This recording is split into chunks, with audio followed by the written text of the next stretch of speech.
Halo, nama saya Ineng Dwi Nurdayana, dengan NIM 20141011109 dari Universitas Pendidikan Ganesha, kelas D, semester 4, Prodi Ilmu Hukum.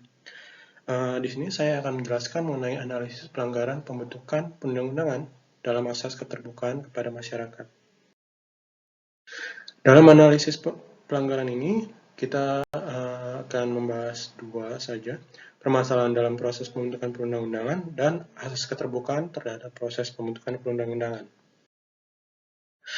Dalam permasalahan proses pembentukan perundang-undangan, menurut Julius Stahl, Indonesia itu memiliki negara hukum formil. Dalam negara hukum formil itu memiliki 4 elemen, yaitu perlindungan HAM, hak asasi manusia, dan pembagian kekuasaan, pemerintahan berdasarkan undang-undang, dan peradilan administrasi. Negara hukum formal adalah negara yang mendapat penguasaan dari rakyat. Segala tindakan dari penguasa diperlukan hukum tertentu berdasarkan undang-undang. Negara hukum formal ini bisa disebut juga sebagai negara demokrasi yang berdasarkan hukum.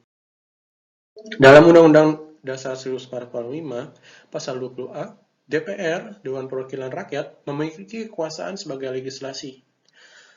Selain fungsi anggaran dan pengawasan, Presiden dan DPR membahas rancangan undang-undang untuk mendapatkan persetujuan bersama. Nah, dari rancangan-rancangan undang-undang ini, Presiden dan DPR juga bekerja sama. Selain itu, dari ini ada ketidakseimbangan dari dua lembaga itu.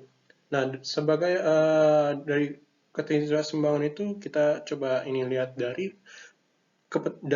pernyataan Lord Acton. Power tends to corrupt, absolute power corrupts absolutely. Dari kekuasaan-kekuasaan mereka, dari yang ketiga itu, akan terjadi keterseimbangan. Pasti nggak ada yang sesuai dengan ekspektasi. Dengan ekspektasi seperti undang-undang yang kita rancang.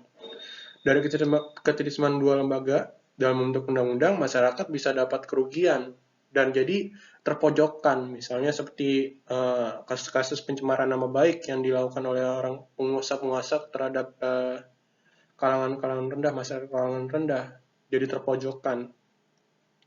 Atau enggak omnibus law yang tanpa ini bisa aja dalam peraturan tersebut bisa saja memojokkan rakyat-rakyat ya kecil. Asas keterbukaan terhadap proses pembentukan undang-undangan. Nah, asas keterbukaan dalam pembentukan perundang-undangan itu pembentukan perundang-undangan melalui perencanaan, persiapan, penyusunan, dan pembahasan itu harus bersifat transparan dan terbuka kepada publik. Jadi, keterbukaan ini bersifat bisa harus terbuka kepada masyarakat, tidak boleh tertutup, masyarakat harus tahu. Jadi negara hukum formil, masyarakat diberi ruang proses dalam pembentukan perundang-undangan sebagai di mana diatur dalam Undang-Undang Nomor 12 Tahun 2011 Pasal 96 tentang pembentukan peraturan perundang-undangan bahwa masyarakat itu berhak memberikan masukan secara lisan maupun tertulis dalam pembentukan peraturan perundang-undangan.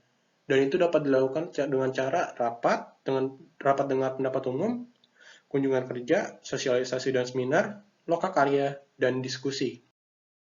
Jadi, dalam masukan-masukan itu, supaya kebutuhan ini, masyarakat tidak terpojokkan dari apabila rancangan-rancangan perundang-undangan tersebut, supaya tidak ada terpojokkan dan kalangan-kalangan ini bersifat adil gitu dalam memasyarakatkan berbagai lapisan masyarakat. Kesimpulan dari presentasi tadi, asas keterbukaan dalam proses pembentukan perundang-undang sangat penting dan tidak boleh diabaikan. Karena Indonesia sebagai negara hukum formil, yaitu negara hukum demokrasi yang diperlukan dengan masyarakat sebagai untuk pengasahannya, memiliki elemen rakyat untuk mendapatkan pengasahan. Masukan secara lisan dan atau tertulis dapat dilakukan melalui rapat dengan pendapat umum, kunjungan kerja, sosialisasi, dan seminar, lokakarya, dan atau diskusi, sebagaimana disebut dalam pasal 96 Undang-Undang Nomor 12 Tahun 2011. Sekian dari presentasi saya, terima kasih. Apabila ada kesalahan kata, mohon maaf. Terima kasih teman-teman.